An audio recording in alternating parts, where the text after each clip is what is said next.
ADGP Arun அவர் விஷயம் ஒரே மிரட்டல் வருது.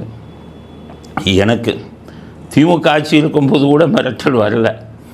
இன்றைக்கி ஃபோன் பண்ணி அவரை பற்றி நீங்கள் தப்பாக பேசக்கூடாது, விளைவுகளை அனுபவிக்க வேண்டியது வருங்கிறான். அவர் சார்பில் இருந்து பேசுகிறாங்க. நாங்கள் என்ன விளைவுப்பா, என்ன பண்ண போகிறீங்க அப்படின்னு. மறுபடியும் சிலைக்கு செல்ல போனோம். முடிஞ்சால் பண்ணுங்கள். திமுக அதிலேயே போய் சிலையை பார்த்துட்டேன்.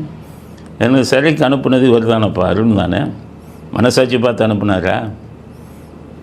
எந்த தவறுமே நான் செய்யலை. வாழ்க்கையில் தவறே செய்யாத ஆள் என்னைய போய் யூடியூப்பில் பேசுனேன்னு சொல்லி 5:30 மணிக்கு வீட்டுக்கு அனுப்பி உங்கள் அருண் என்னென்ன கூத்து பண்ணார். ஆஸ்பத்திரிக்கு கூட்டிகிட்டு போய் ப்ரெஷர் அதிகம் இருக்குன்னா உடனே மாத்திரையை கொடுன்னு சொல்லி என்னை மாத்திரையை கொடுத்து ப்ரெஷரை குறைக்க சொல்லி மீதி மாத்திரையை பாக்கெட்டில் சொருகி உங்களுக்கு போகும்போது ஜெயிலுக்கு போகும்போது ப்ரெஷர் எதுவும் கூடுச்சுன்னா இந்த மாத்திரையை சாப்பிடுங்கன்னு சொல்லி இதெல்லாம் பண்ணது யார்? அருண் தானே. என்ன உள்ளே பண்ணுவார்? உள்ளே போனால் சாப்பிட்ற சாப்பாடில் இது வச்சிங்களே கலப்படம். வீட்டிலேருந்து ஒரு ஆப்பிள் வந்து அதை ஒழிச்சு வச்சிங்களே, வீட்டிலேருந்து வந்த போர்வையெல்லாம் குளிரில் சாகட்டும்னு சொல்லி ஒழிச்சு வச்சிங்களே, இதை பூரா அருண் செய்வார். ஆனால் நாங்கள் திரும்பி வந்து எங்கள் சார்பில் எதுவும் பேசுனா பேசக்கூடாதுன்னா என்னப்பா அராஜக ஆட்சியா, சர்வாதிகாரியா? அவர் கைது செய்வார், ஜாக்கிரதைங்கிறான். தாராளமாக செய்யுங்க. விஜய் வந்து என்னை கைது செய்யுங்கன்னு சொல்லிட்டாருன்னா தாராளமாக நான் ஜெயிலுக்கு போகிறேன். எத்தனையோ எதிர்ப்புகளை பார்த்தவன் நான். செய்யாத தப்புக்கு ஒரு போலீஸ் அதிகாரியை உண்மையை பேசுனா கைது தான் பண்ணுவீங்க அப்படின்னா என்ன ஆட்சியாக நடத்துகிறீங்க நீங்கள்? ஒரு போலீஸ் அதிகாரி எல்லாம் சேர்ந்துக்கிட்டு மக்களால் தேர்ந்தெடுக்கப்பட்ட முதலமைச்சரை இப்போ எதுக்கு? விஜய் அவர்கள் கவனத்துக்கு இதை கொண்டு செல்கிறேன். எதையும் பேசக்கூடாது அருணை பற்றின்னு வந்து மிரட்டல் வருகிறது. உங்கள் கவனத்தை கொண்டு போகிறேன். இல்லாவிட்டால் கைது செய்வேன் என்று மிரட்டல் வருகிறது. அவர் இருப்பதில் லஞ்ச ஒழிப்பு, அவரால் கைது பண்ண முடியும். ஆனால் சென்னை சிட்டி போலீஸ், சென்னை மாநகர காவல்துறையை அவர் கையில் வைத்திருக்கிறார். அதனால் தான் 100க்கு நீங்கள் அடிச்சிங்கன்னா எவனும் எடுக்க மாட்டான். இந்த ஆட்சிக்கு கெட்ட பேர் வாங்கி கொடுக்கணும்னு எல்லா அதிகாரிகளையும் கையில் வச்சுட்டு பண்ணுறாரு. இதுக்கிடையில் இன்னொரு நல்ல செய்தி என்ன தெரியுமா? விஜய்க்கு வந்து அதிருப்தி ஆகிட்டாராம் அருண் விஷயத்தில். ஆதவ அர்ஜுன் மேலே கோபமாக இருக்காராம்.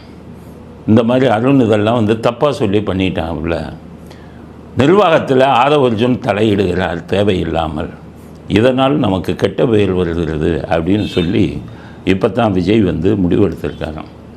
அருண் விஷயத்தில் தப்பு பண்ணிட்டோம். ஏன்னு கேட்டிங்கன்னா, இந்த அருண் ஒரு விஷயத்தில் என்னை கைது செஞ்சாருங்கிறதுக்காக மட்டும் சொல்லலை. கிட்டத்தட்ட 100கணக்கான பேர் குண்டர்கள் சட்டத்தில் அடைச்சிருக்கேன். பாவம், நல்லா படித்தவன், நல்ல விவரமானவன் எல்லாத்தையும் அடிச்சிருக்காரு குண்டர்கள் சட்டத்தில். பண்ணின அநியாயம் கொஞ்சம் நெஞ்சம் இல்லை. அவரை போய் திரும்பி போட்ட உடனே ஒட்டுமொத்த நம்ம இளைஞர் சமுதாயம் படித்தவங்க எல்லாருமே வெறுப்பாயிட்டாங்க. நாங்கள் ஒரு ஒப்பீனியன் போல், அதாவது அருணை கைது செய்வதற்கு முன்பு தாவைக்காவுக்கு இருந்த செல்வாக்கு, விஜய்க்கு இருந்த செல்வாக்கு 84% சமூக வலைதளங்களில் நாங்கள் எடுத்த அல்காரிதம். இப்போது அருணை இந்த பதவியில் போட்டதுக்கு பிறகு விஜய்க்கு இருந்த ஆதரவு 48 to 49%. ஆக 36% வந்து அருணை கைது செஞ்சதில் ஆதரவாளர்களே எதிர்ப்பாக கருத்தை தெரிவிச்சிருக்காங்க. புரிஞ்சுக்காங்க. அதனால் நம்ம எடுக்கிற ஒவ்வொரு முடிவும் நியாயமானதாக, மனசாட்சி உள்ளதாக இருக்கும். இன்றைக்கி அருண் விஷயத்தில் என்ன நடந்தது அப்படின்னு சொல்லணும்ல. அதாவது இந்த அருண் வந்து காவல்துறை கமிஷனராக இருக்கும்போது, சென்னை மாநகர கமிஷனராக இருக்கும்போது, நம்ம பிரேமலதா அவருடைய சகோதரர் அந்த சதீஷ், அவருக்கும் ஒரு கட்டுமான உரிமையாளருக்கும் தகராறு. அவருக்கு கட்டடம் கட்டி கொடுக்கணும், அதில் தாமதமாகிடுச்சு, அவங்களுக்குள்ள பிரச்சனை. இவங்க ஸ்டாலினை போய் பார்த்து ஸ்டாலின் அருண்கிட்ட சொன்ன உடனே அந்த கட்டிட உரிமையாளர் கோடீஸ்வரன் அவரை போய் குண்டாசில் போட்டார். யாரை வேணாலும் குண்டாசா, அவர் பார்க்கவே மாட்டார்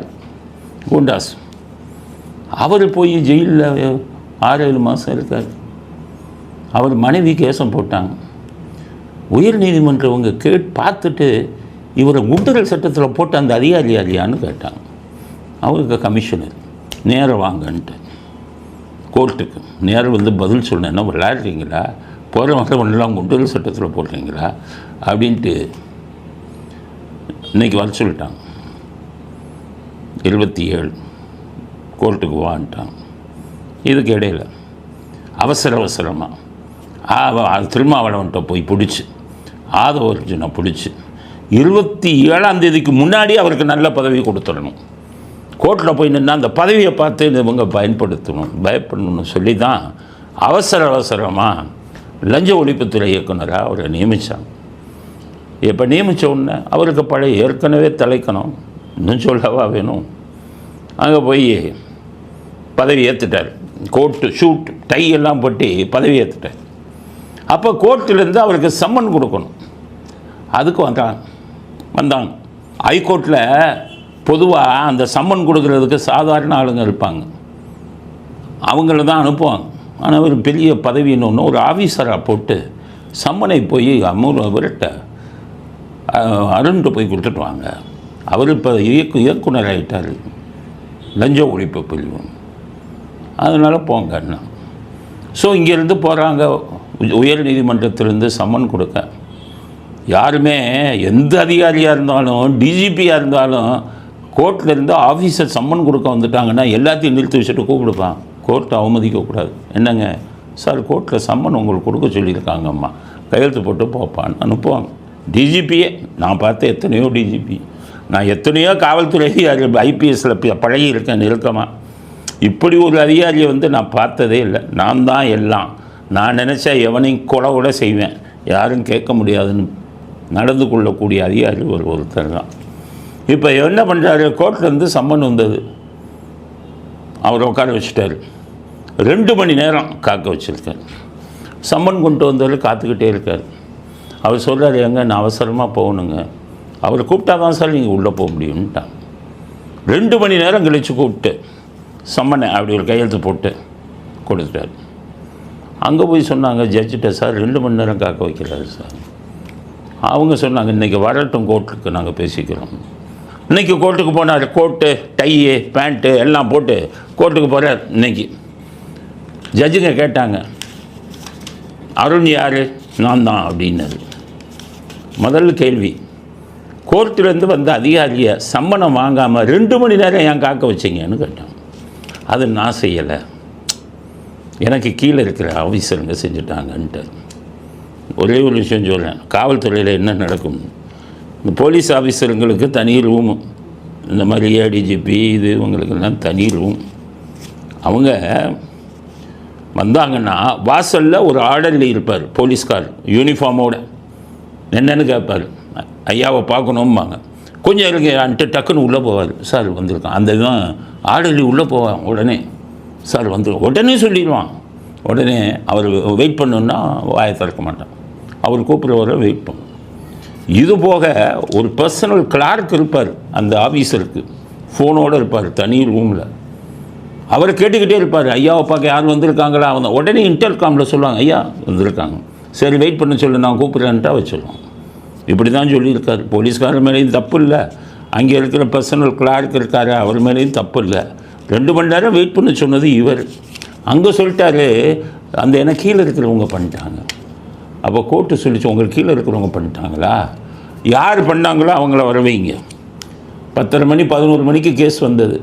எங்களை கோர்ட் ஆஃபீஸர் 2 மணி நேரம் காக்க வச்சிங்கல்ல, நீங்கள் ஃபுல்லாக வெயிட் பண்ணுங்கன்ட்டு காலையில் 10:30 வச்சு 5 மணி வரை கூப்பிடல, காத்துக்கொண்டே இருந்திருக்கார். அப்போ தானே வழி தெரியும், பதவி இருக்குங்கிற ஒரு அதிகார தோரணையில் வரக்கூடியவனெல்லாம் ஒரு மனுஷனாக கூட மதிக்கலைன்னா அவன் ஒரு கோர்ட் ஆஃபீஸர் இல்லை, அவன் ஒரு படித்தவன் இல்லை.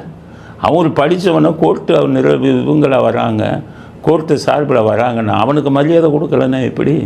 5 மணி வரை காக்க வச்சுருக்காங்க, சாயங்காலம் வரை. அப்போது கேட்டிருந்த உடனே சோஷியல் மீடியாவில் என்னை பற்றி தப்பாக பேசுகிறாங்க அப்படின்னு இருக்காங்க. அதுக்கு ஜட்ஜுங்க சொல்லியிருக்காங்க. யார் சொல்லியிருக்கா? அந்த அரசாங்க வக்கீல். அரசாங்க வக்கீல் யார்?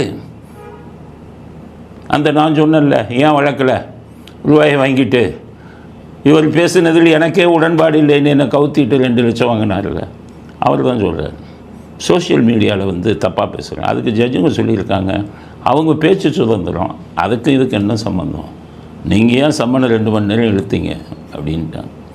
அப்படின்னு சொல்லி காக்க வச்சுட்டு மறுபடியும் தேதியை ஒத்தி வச்சுட்டு அனுப்பியிருக்காங்க. இது போனதில் ஜட்ஜுங்களுக்கு என்ன ஆச்சு, ஜட்ஜுங்களே அவமானப்படுத்தியாச்சு. 2 மணி நேரம் காக்க வைக்கிறேன் மேற்கொண்டு. அப்போ இந்த கெட்ட பேர்லாம் யாருக்கு வரும்? அரசாங்கத்துக்கு தானே வரும், விஜய்க்கு தானே வரும். விஜய் தானே இப்படி ஆட்சி நடத்துகிறாரு, இப்படிப்பட்ட அதிகாரிகளுக்கு பதவி கொடுத்துருக்காருன்னு சொல்லி விஜய் மீது இது வராதா, அதிருப்தி வராதா? அதுக்காகத்தான் விஜய்கிட்ட சொன்ன அந்த மாதிரி அதிகாரியை போடாதீங்க, எல்லாருக்கும் ஆபத்துப்பான்னு. எங்களுக்கே ஆபத்து இருந்தால் இப்போ என்னை மிரட்டாரு ஆளுங்களை, என்ன ஆகும் தெரியுமாங்கிறாங்களே, கைதே பண்ணுவாங்கிறாங்களே உங்கள் ஆட்சியில். அப்போ எங்கள் நிலைமை என்ன ஆகும்? மற்றவங்க நிலைமைலாம் என்ன ஆகும்? நிறைய பேர் பிடிச்சி வச்சுருக்காங்க. இப்போ வேற திருமாவளவனை யார் எதிர்த்து பேசுனாங்களோ எல்லாரையும் குறி வைக்க போகிறாங்க. அப்போ எங்களுக்கெல்லாம் என்ன பாதுகாப்பு? எந்த நேரம் வேண்டுமானாலும் அருண் அவர்கள் தூண்டிவிட்டு எங்களை கைது செய்கிறதுக்கு பண்ணலாம்ல. அப்போ ஆட்சியாளர்கள் நீங்கள் தானே எங்களை காப்பாற்றணும், அதிகாரிகளை ஆட்சியாளர்கள் தானே அடக்கணும். ஸ்டாலின் தான் ஒன்றுமே தெரியாமல் இவர் ஓட்டை விட்டுக்கிட்டு இருந்தார், இவங்கெல்லாம் ஆடினாங்க. மறுபடியும் ஆட ஆரம்பித்தாங்கன்னா இப்படிப்பட்ட அதிகாரிகளிடம் வருது. எங்களை போன்றவர்களுக்கு என்ன பாதுகாப்பு? தமிழ்நாட்டு மக்களுக்கு என்ன பாதுகாப்பு? மறுபடியும் சவுக்கு சங்கலி இந்த சர்வாங்கிறதையும் அதுக்கப்புறம் இவர் ஏர்போர்ட் மூர்த்தி எல்லாத்தையும் குண்டர் சட்டத்தில் பண்ணாருன்னா உங்கள் பேரை வச்சுக்கிட்டு நீங்கள் எவ்வளோ நல்லா நடந்துக்கிட்டீங்க.